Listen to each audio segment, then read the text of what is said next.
Shalom. Alright. Peace and blessings to the elect, the hopeful elect, and all praises, glory, honor, and thanksgiving to Yahweh, Bahashem Mashiach Yahweh Shai. Alright. This is your brother Shemai Allah again. Back at you with another video. I want to talk about the barren Strait. You know, I got some documentation, and scriptures, because the barren Strait is it's a theory among Israelites and scholars and anybody that's studying the 10 tribes, trying to find some answers to how they got here in the first place. Talking about America. It's a topic that is discussed, what I'm saying? And I just wanted to get into it, what I'm saying, and show you actually that, the barren Strait is actually in the scriptures, what I'm saying, and I'm gonna show y'all that. Cause you got camps out there to tell you, oh, they came over here in ships, what I'm saying, which they could have came in ships, but I don't think they came according to 2nd Ezra, the 13th chapter. What I'm saying? That's a whole nother lesson. There's a video that brothers did. You could go check the YouTube channel. It's called Precept Upon Precept, and these brothers did an excellent job breaking down the 2nd Ezra 13, the scriptures they use to say that the 10 tribes came to America on ships. But I want to present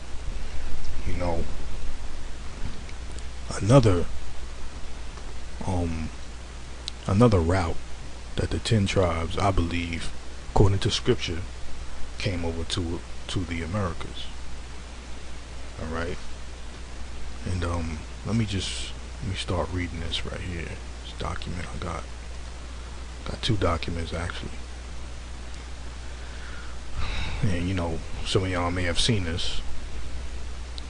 It's from oldmagazinearticles.com, Literary Digest, September 21st, 1912. Are the Indians of Hebrew origin? Okay, this is the question. So I'm going to just read this left side right here. It says, William Penn gave the clue to many subsequent biblical scholars in declaring that he had found in the American Indians the lost tribes of Israel. The superficial resemblance between the two peoples was so striking that he was led to say, when I look at their children, I imagine myself in the Jewish quarter of London. The Reverend J. Wesley Annis says in Zion's Herald, Boston, that as late as 1889, a well-informed representative of the Muskogee tribe, when questioned concerning the legends of his people, replied, "They are all in the Old Testament. Read them there without the trouble of taking them down from our people." Corroborative of this is the statement of Dr. W. Warren in his history of the Ojibwe nation, that in response to parts of the Bible which he translated for this people, they said, "The book must be true, for our ancestors have told us the same stories for generations." The theory here presented is not new. The Jewish encyclopedia giving the substance of it without pronouncing upon its credibility. The writer meets the objection to the theory based on the great distance between the habitations of the two peoples by citing the books of Esdras. Now this is the point really.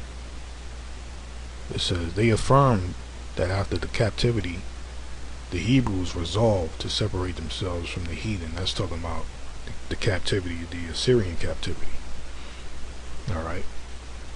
It says, the Hebrews resolved to separate themselves from the heathen and to seek a spot where they might religiously observe the law, for the violation of which they had been so severely punished. Accordingly, he reported them to have migrated to a country which was uninhabited and so far distant that they journeyed for a year and a half or even more. This theory is further supported by the writings of the famous Manasseh ben Israel, who tells us that America and Asia, now separated by Bering Strait, were formerly one continent, and that during this early period these Hebrews penetrated to America by land. Okay. Now, whether you believe that it was joined together or not, there's a chain of islands connected that are just about, joined together. They're so close that they joined together that whether the Bering Strait was connected or not, this chain of islands would allow anybody who would want to cross over to be able to do that. And I'm going to show you that in this document here that I'm about to also pull up. But let's get it real quick. This is again another source. This is the source that I use a lot. This is a book called A Star in the West by Elias Boudinot. Alright. And this is page, I think, 117. I'm gonna start down here. This paragraph here. It says, "It is now asked, can anyone carefully with deep reflection consider and compare these traditions with the history of the 10 tribes of Israel and the late discoveries of the Russians, Captain Cook and others, in and about the peninsula of Kamchatka and the northeast coast of Asia and the opposite shore of America?" Kamchatka is a peninsula off the northeast part of Asia. Yes, this is what it is right here. This is Kamchatka. Okay, this little bit of land, and then you have islands that extend from this bit of land right here that connect to, the northwestern part of America, which is Alaska. Okay, and I'm gonna show you this in the scriptures, man. You know what I'm saying? I ain't just gonna pull all of this up and not show you.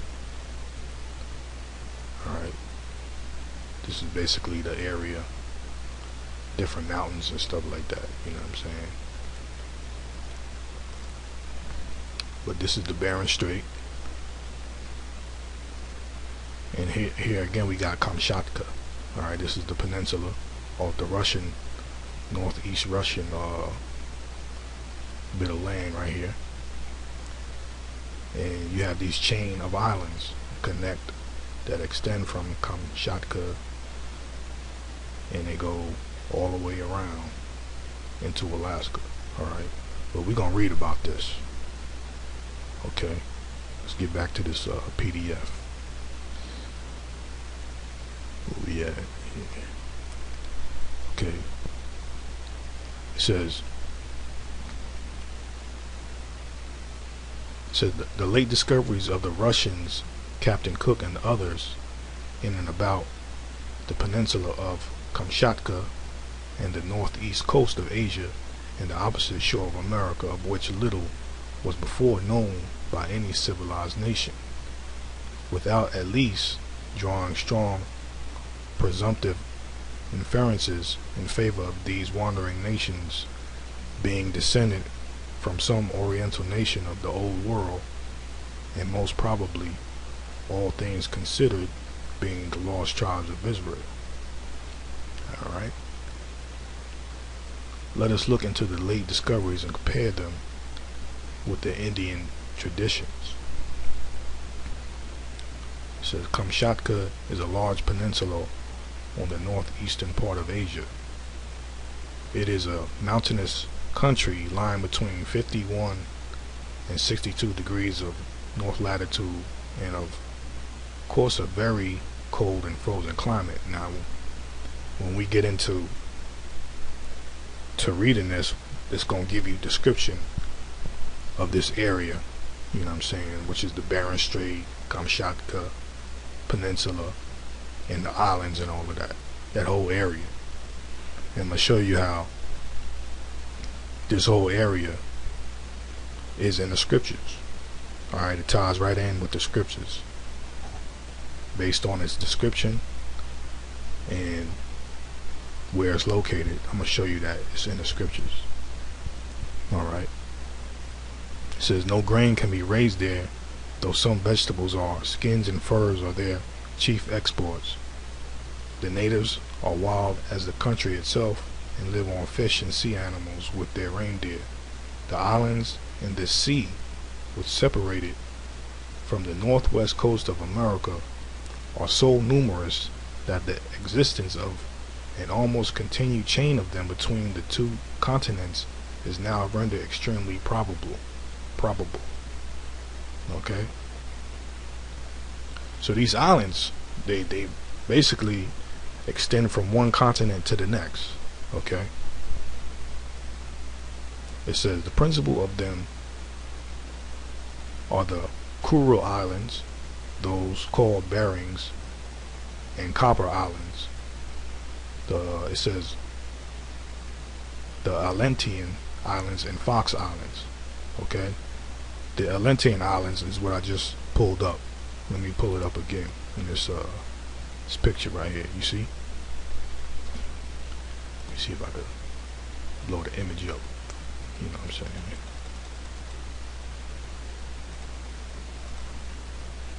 Whoops.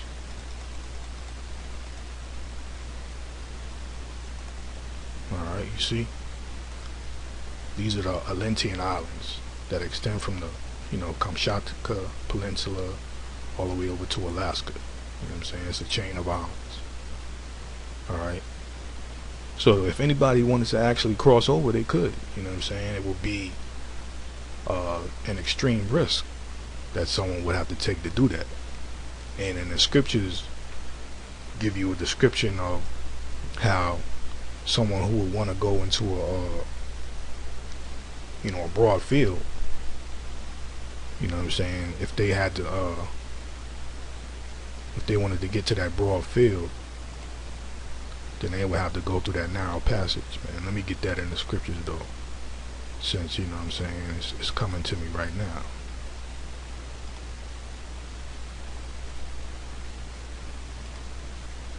Alright, 2nd Ezra chapter 7, and I'm gonna start at verse 1, man. Alright, it says, 2nd Ezra chapter 7 verse 1, and when I had made an end of speaking these words, there was sent unto me the angel which had been sent unto me the nights afore.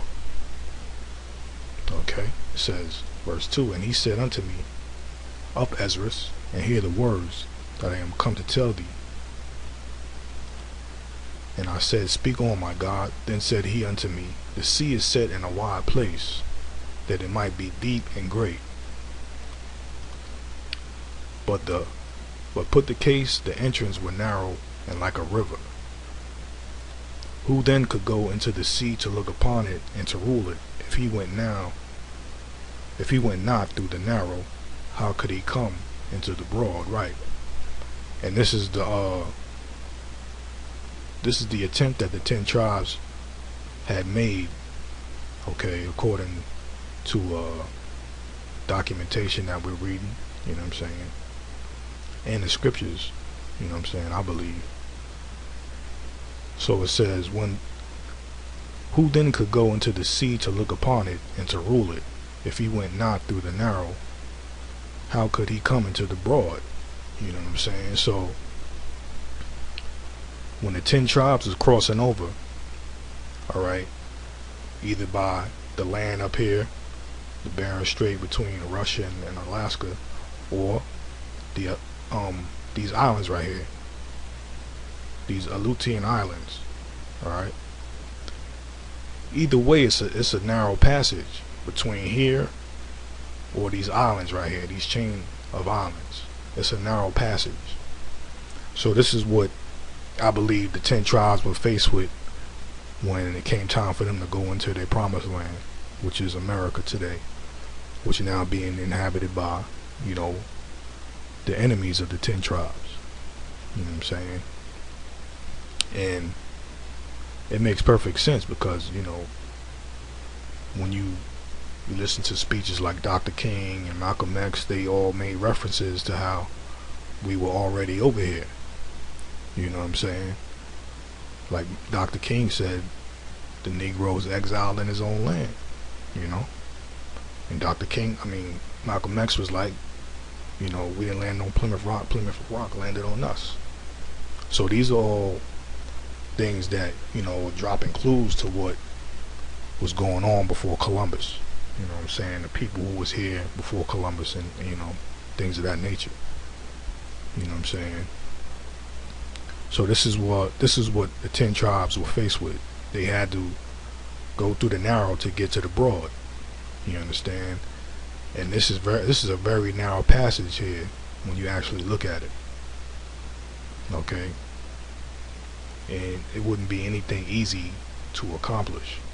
So this was a very difficult task to take on. You know what I'm saying? And when you're reading in this particular part of the scripture, it's not only a spiritual sense to getting into the kingdom, which is the one that's coming.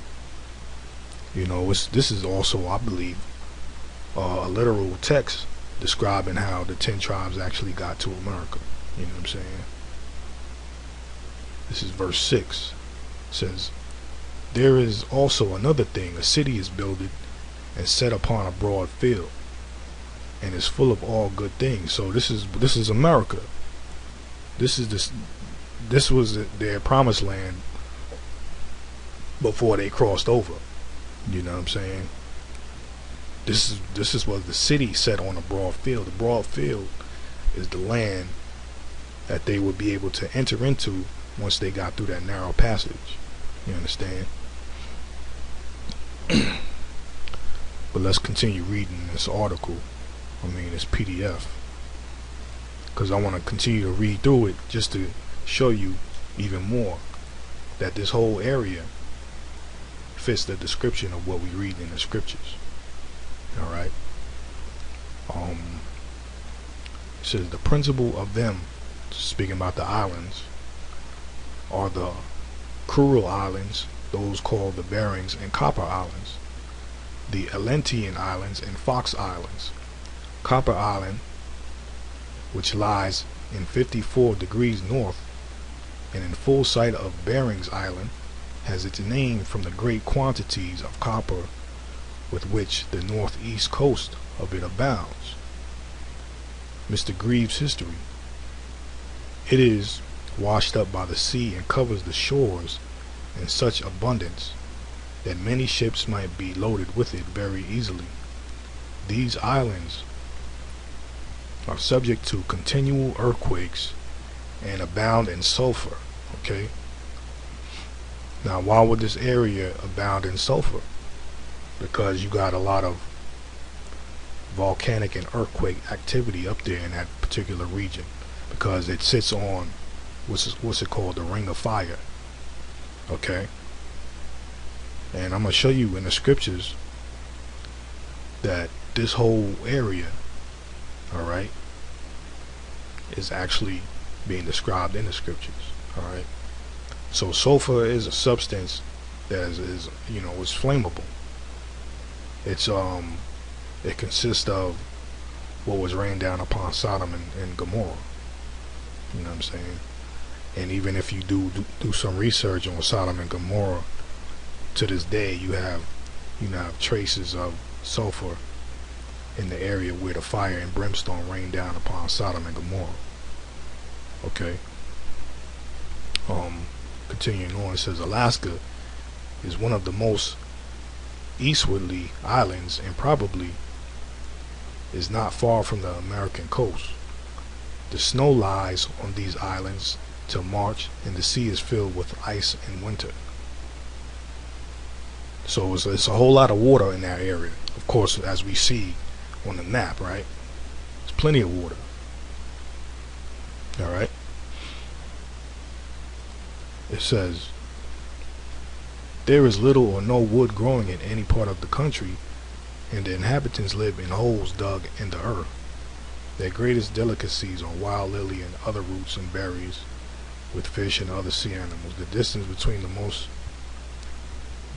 northeastwardly part of Asia and the northwest coast of America is determined by the famous navigator Captain Cook not to exceed 39 miles.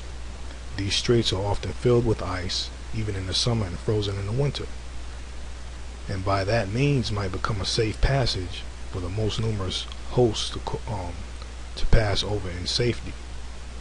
Though these continents had never been once joined, or at a much less distance than at present. So the sea from the south of Bering Strait to the islands between the two continents is very shallow. From the frequent volcanoes, that are continually happening, it is probable not only that there has been a separation of the continent at Bering Straits, but that the whole space from the island to that small opening was once filled by land, but that it had, by the force and fury of waters, perhaps actuated by fire, been totally sunk and destroyed, and the islands left in its room. Okay, so you see, in this area, we got a lot of volcanoes. Okay, a lot of volcanic activity, which creates fire. Okay, so we got fire and water in this particular area, right? So let's read this again. I'm gonna read it again. It says, the sea from the south of Bering Straits to the islands between the two continents is very shallow. From the frequent volcanoes that are continually happening, it is probable not only that there has been a separation of the continent at Bering Straits, but that the whole space from the island to that small opening was once filled by land. So this is, basically someone's take on what could have taken place. I mean, it's possible. Some people say it was joined together, some people say it wasn't. But either way, you still got land so close together that it's possible that anyone wanted to make an attempt to cross over could do it. You know what I'm saying? It says, but that it had, by the force and fury of the waters, perhaps actuated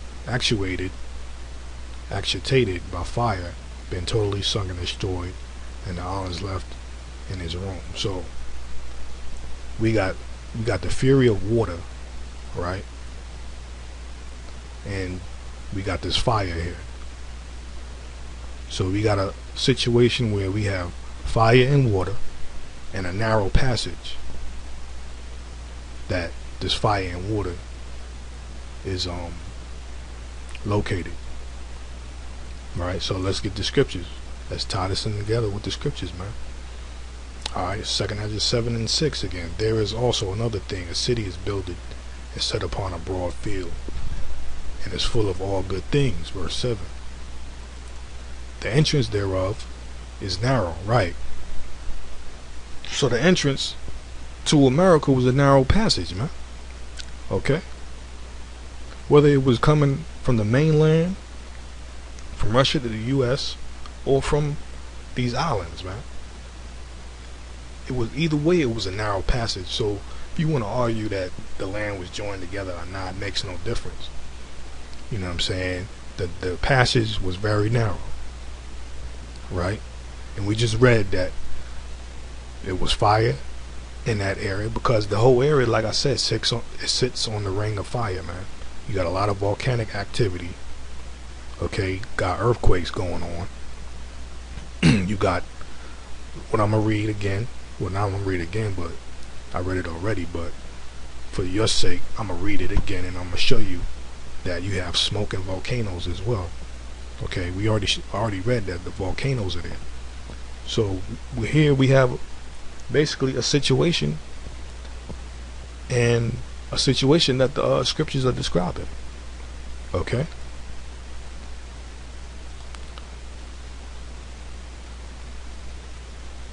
Back to the scriptures, it says, 2 Ezra 7:7, the entrance thereof is narrow, okay, and is set in a dangerous place to fall. You see, this is this is what it is, man.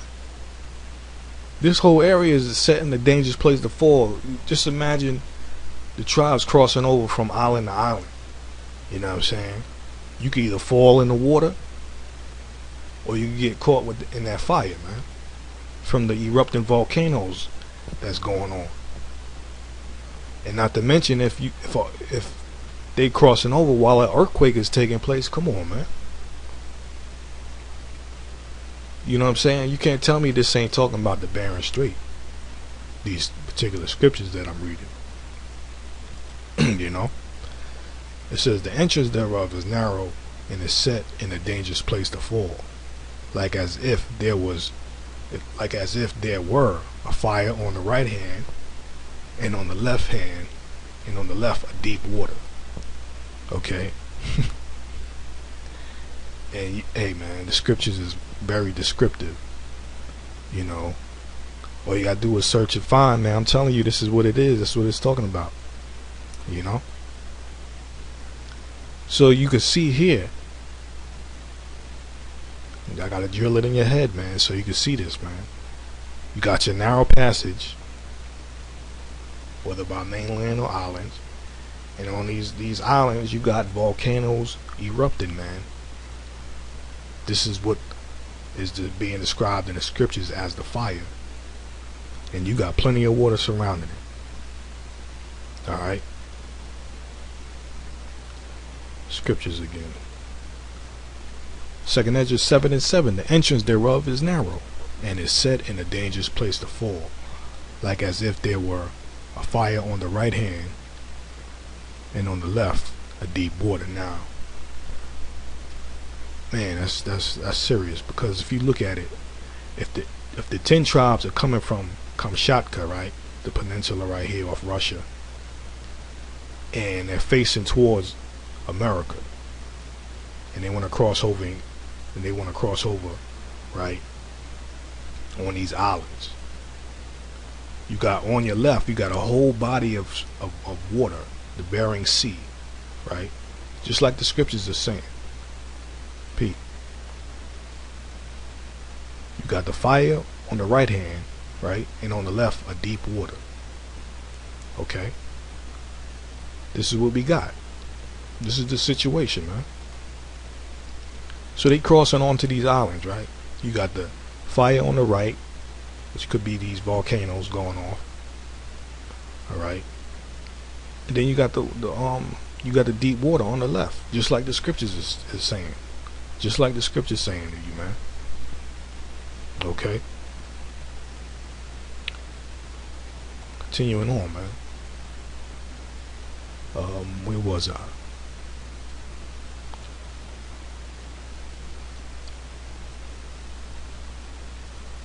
Just started up here. It says, from the frequent volcanoes that are continually happening, it is probable not only that there has been a separation of the continent at Bering Straits, but the whole space from the island to that small opening was once filled up by land, but that it had, by the force and fury of the waters, perhaps actuated, can't even get that word right, actuated by fire, being totally sunk and destroyed. Okay, and the islands left in its room. So the islands were left in its place. All right. It says, neither is it improbable that the first passage of the sea was much smaller than at present, and that it is widening yearly, and perhaps many small islands that existed at the first separation of the continents have sunk or otherwise have been destroyed. These changes are manifest in almost every country. Alright.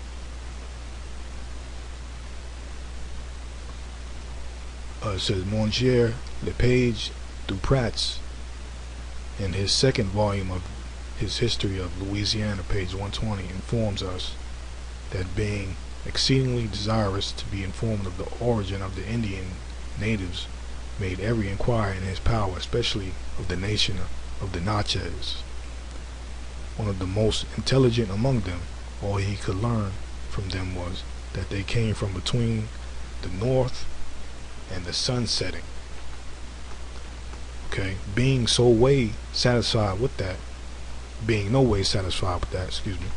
he sought for one who bore the character of one of their wisest men. So this guy's basically going to get some info from one of the natives, okay, and he's going to give him based on his oral tradition how they got over there. You know what I'm saying? It says he was happy enough to discover one named Maniactate among the Yazoos, a nation about 40 leagues from the Natchez.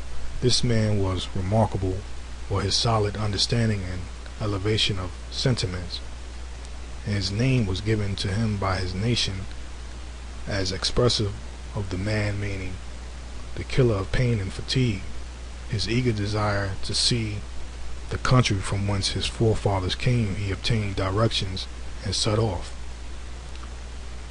It says he went up the Missouri, where he stayed a long time to learn the different languages of the nations he was to pass through. After long traveling, he came to the nation of the Otters, and by them was directed on his way till he reached the Southern Ocean. After being some time with the nations on the shores of the Great Sea, he proposed to proceed on his journey and join himself to some people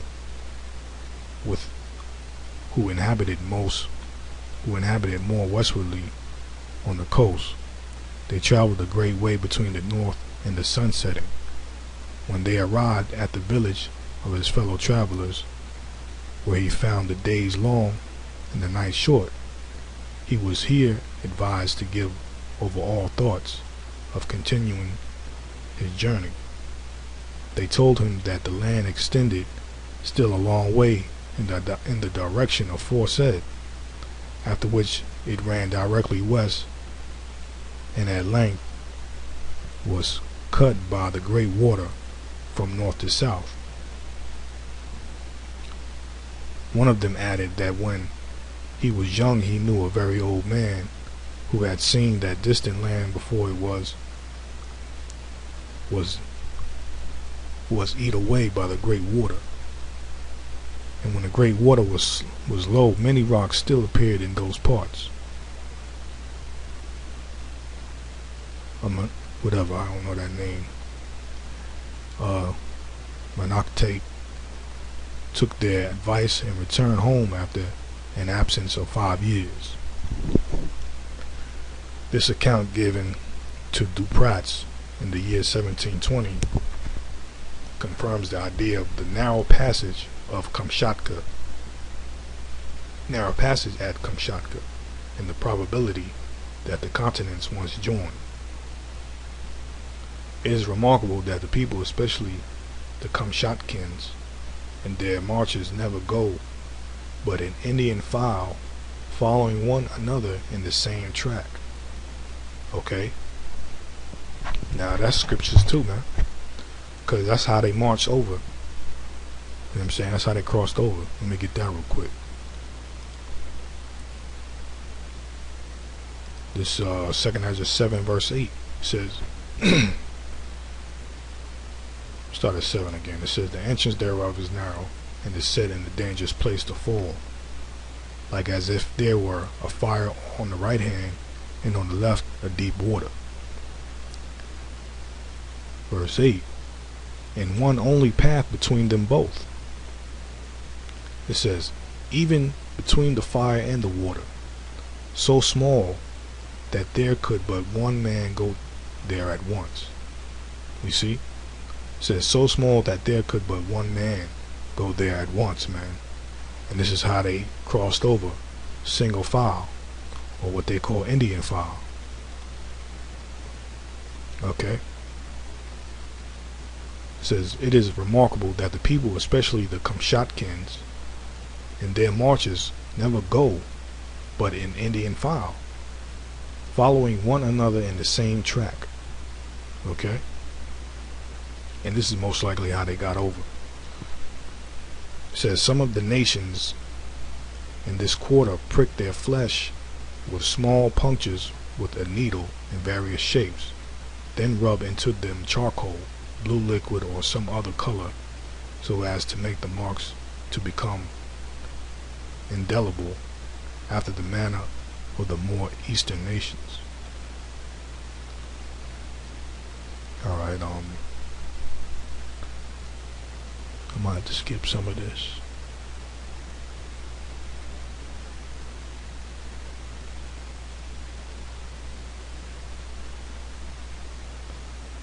Yeah.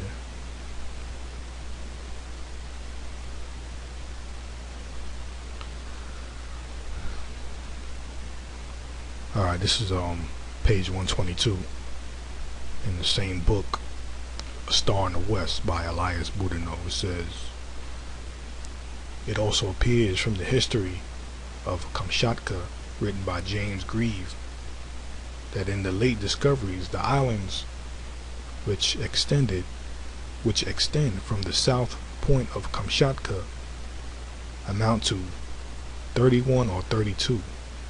So it's about 31 or 32 islands, man. Alright.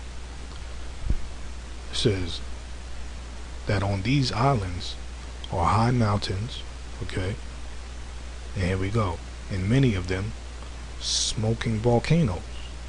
So this is the fire that is on the narrow path, okay. It's you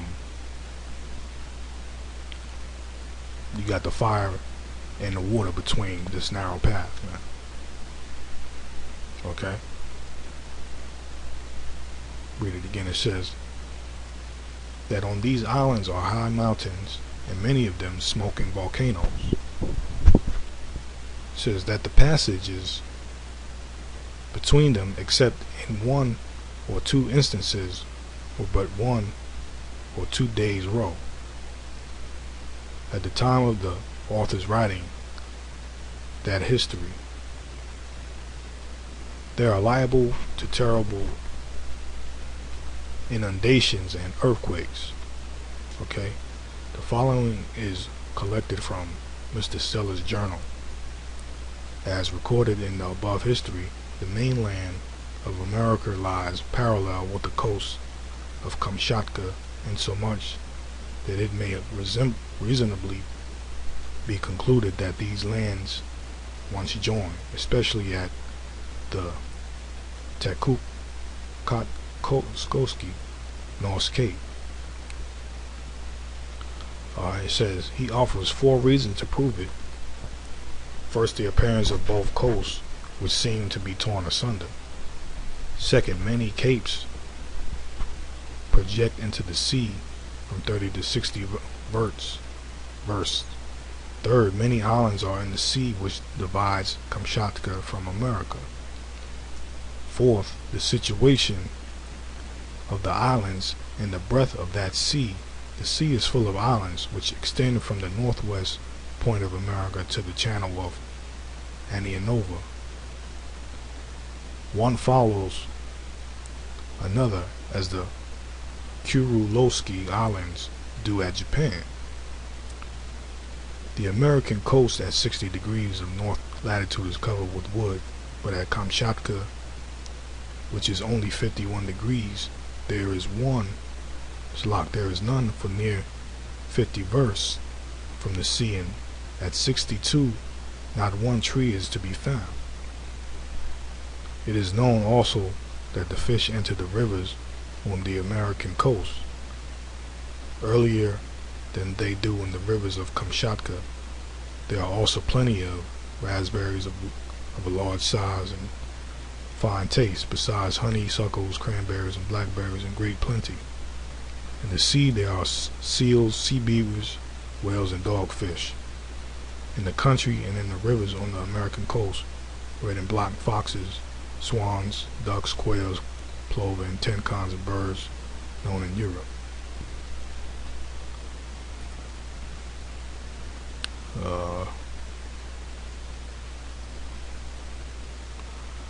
Skip all that. It says these particulars may help to answer the question, whence was America peopled? For though we should grant that the two continents never were joined, yet they lie so near to each other that the possibility of the inhabitants of Asia going over to America, especially considering the number of the islands and the coldness of the climate, cannot be denied.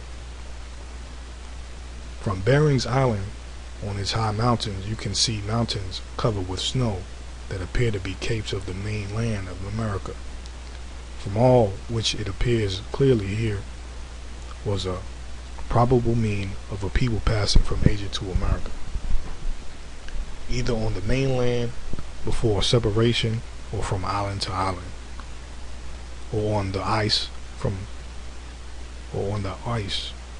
after separation, by which the continent of America might have been peopled by the tribes of Israel, wandering northeast and directed by the unseen hand of providence, and thus they entered into a country wherein mankind never before dwelt.